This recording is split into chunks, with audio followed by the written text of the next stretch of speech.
Labas, Eliza. Labas, mano vardas Eliza. Aš labai gerai gyvenu. Pasaulis toks geras, labai nuotaika laiminga. Nu, ir taip šilta. Kaip maudytis norisi. Eliza, galima užduoti tau keletą klausimų? Nu, Kiek tau metų? 8. Kiek tu klasių baigėjai? Aš pirmą. Pirmą klasę. Ar patinka tau mokytis? Nu jo, Ką tu mėgsti daryti?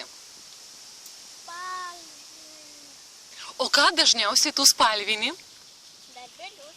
Kokius darbelius? Ką tu spalvini? Ką tu mėgsti piešti? Nu ten, dailę galima daryti. Tai namą pieši, medžius. Ką tu pieši? Nu, aš viską taip. Čia mūsų Davidas, kuris mėgsta laipioti, o Eliza galvoja, ką jinai mėgsta daryti. Nu, aš piešiu viską. Irgi, aš moku piešti arklių, gėlių, žmonių. Ir dar O kom tu svajoji tapti? tapti. Taip, kuo tu svajoji tapti? Kuo tu būsi, kai išauksi? Aš būsiu geriam. Kur dirbsiu? Taip, ką tu užsiimsi? Ką tu darysi? Aš gal dirbsiu. Daktarytė būsiu. O, ką daro daktarytė?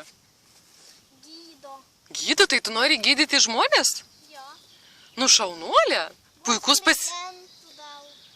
Puikus pasirinkimas. Ačiū.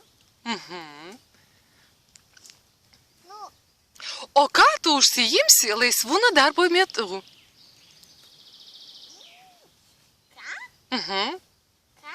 Aha, ko tu užsiimsi? Laisvų nuo darbo, kada nedirbsi, ką darysi? Kas čia reiškia? Tugi ne visą dieną dirbsi. Tu turėsi laisvą laiką. Ką tu darysi laisvų laikų nuo darbo? Aš pagersiu. Pagersiu ir pavalgysiu. Čia savaime aišku. Gerai. Ir dirbti. Gerai. Davidai, labas. Aš matau, kad tu mėgsti laipioti. Papasakok apie save ir ką tu mėgsti svajoji tapti. Papasakok apie save. Aš mėgstu žaisti kvadratą, mėgstu bėgoti, mėgstu slidinėti, važinėti. Tu labai aktyvus vaikas, taip? Savaitės mėgstu. Aš noriu tapti savininkas kavinės ir arklydės. Tau patinka arkliai? Jo. Aha. Noriu turėti pačią didžiausią arklydę Lietuvoje. Oho. Kad jinai būtų populiariausia Lietuvoje ir kad jinai užimtų antrąją vietą, 90 vietą per pasaulį arklydžių. Ko tau reikėtų pradėti? Kaip tu galvoji, kad tavo svajonės taptų realybė? Verslo. Verslo? Su kuo bus susijęs tavo verslas? Jo, bet kažkur ne iš karto jisai atsiras. Kažko reikės prasidėti. Pradėsiu nuo statybos. Statybos? Kavinė bus pirma nedidelė.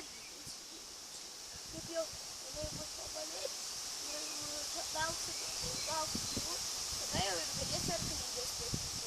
O kuom tu tokiu ypatingu vaišinsi savo klientus kavinėje? Bus į meniu. Bus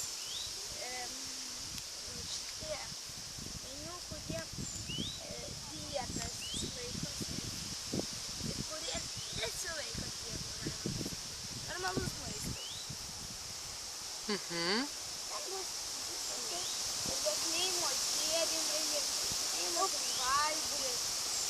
Viskas ir nepastovėti. Kad žmogus būtų labai, grakštus, taip? Lankstus. Aišku. Eliza dar nori keletą žodžių pasakyti, ne? Ką tu nori dar pasakyti pasauliui? A? Aha. Vis tiek žaslu Vilniui. Tau patinka važinėti į Vilnių? Jo, ten viską galima rasti. Mhm. Ten galima, ten, kur mano buvo draugės Mildos gimtadienis. Kalbėk, Eliza. Tu susigėdai, ane? Kalbėk. Tai ką man pasakyti? Mes šiandieną važiuosim į Vilnių ir kažkaip ten darysim. Eliza, aš truputį tave nuliūdinsiu. Mes šiandien nevažiuosim, kadangi šiandien parkas uždarytas. Bet mes galim rytoj ir paporyt nuvažiuoti. Tu nelabai nuliūdisi. Mes vėlai pastebėjom. Kodėl negalim važiuoti? Nes šiandien parkas labai trumpai dirba. Mes turėjom važiuoti į botanikos parką, bet jisai šiandien trumpai dirba. Vilniui galima šiandieną važiuoti? Ne, gal rytoj ir poryt važiuosim. Nu,